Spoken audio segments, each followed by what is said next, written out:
In this video, we'll talk about how to find the amplitude, period, and phase shift of sine and cosine functions. So if we have one of the following functions, y is equal to a sine times k x minus b, or y is equal to a cosine k x minus b, the amplitude will be the absolute value of a, the period will be 2 pi over k, and the phase shift will be equal to b. So let's work through a few examples knowing these rules of thumb. So let's say we have y equals 4 sine 2 x minus pi over 4. Let's find the amplitude, the period, and the phase shift for this particular function. Well, the amplitude we said is the absolute value of a. So a is just this value out here in front of the sine or the cosine.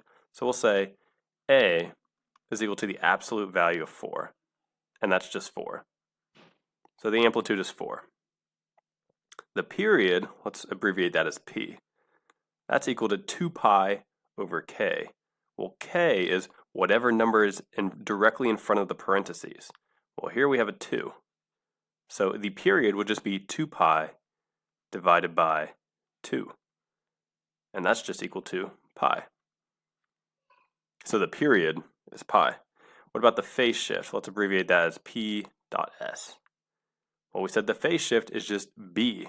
So if we have this format and it's written in x minus b, the b in this case is pi over 4. So the phase shift is pi over 4. Let's try another example. Let's say we have y equals 5 times cosine of 2x. Well, if we'll notice, this equation isn't exactly in this form up here that we have, but we can pretty easily convert it to that form. So we'll write y is equal to 5 times the cosine. And remember, in parentheses, we always just want x by itself. So here we have 2x. So what we can do is we can just factor that 2 out of here. So we can write the 2 on the outside of the parentheses. And we'll be left with x. But notice we also have this minus b, and we don't have any minus b down here. So what we can do is we can just say minus 0. So we've just rewritten this equation to kind of reflect or match this format up here. So now that we've rewritten it, let's find the amplitude, period, and phase shift. So the amplitude, we'll abbreviate it as a, is the absolute value of whatever number is in front of the sine or cosine. So here we've got a 5. So a is the absolute value of 5, which is just 5. The period, we said, was 2 pi over k, where k is the number directly in front of the parentheses. So that's a 2. So we get 2 pi divided by 2. The 2's will cancel out, and we'll just be left with pi. So the period is pi. And the phase shift, we'll abbreviate that as p dot s again. That's just b. Well, in this case, we said b is 0. So minus 0. So the phase shift is just 0, or you could write none if you wanted to.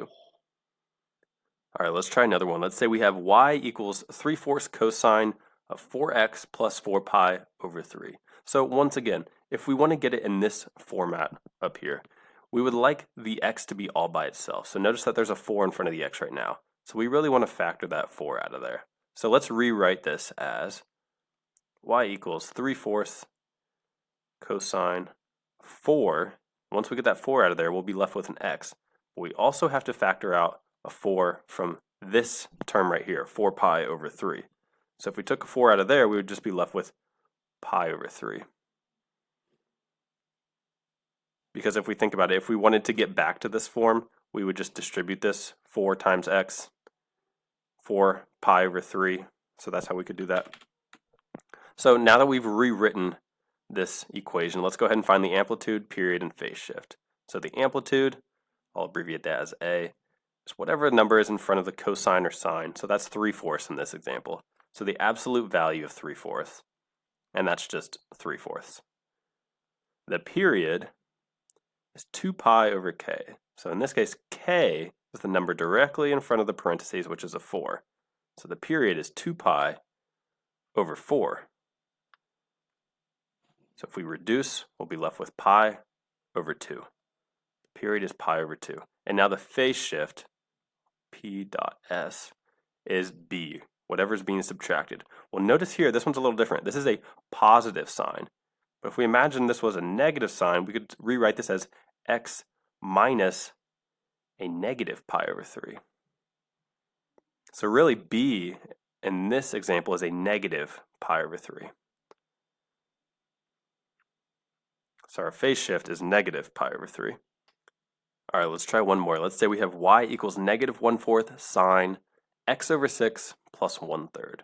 So once again, we want to get it into a format where x is all by itself. So right now we have x over 6, or if we want to think about it as 1/6 times x. So we got to get that x all by itself. So let's rewrite this as y equals negative 1/4 sine. We can factor out that 1/6. So we can pull that 1/6 out and put it in front of the parentheses. So we'll say 1/6. That leaves us with x. Now if we take a 1/6 out of here, how can we get to 1/3? Well, if we think about it, 1/3 could be rewritten as 2/6. That's equal to 1/3. So if we had a 1/6 out here, how could we get to 2/6? Well, we would just multiply by 2. So this term would just become a 2. So we have x plus 2. Okay, so now that we've rewritten this equation, we can find the amplitude, period, and phase shift. So the amplitude is the absolute value of whatever number is in front of the sine or the cosine. In this case, it's negative 1/4. So the absolute value of negative 1/4. Remember, when we take an absolute value, that makes the value positive. So the amplitude is just a positive 1/4. The period is 2 pi over k. So k is the number directly in front of the parentheses. That's 1/6. So we have 2 pi divided by 1/6. So if we think about that, we have 2 pi divided by 1/6. When we divide by a fraction, that's the same as multiplying by the reciprocal. So the reciprocal is where you switch the denominator and the numerator.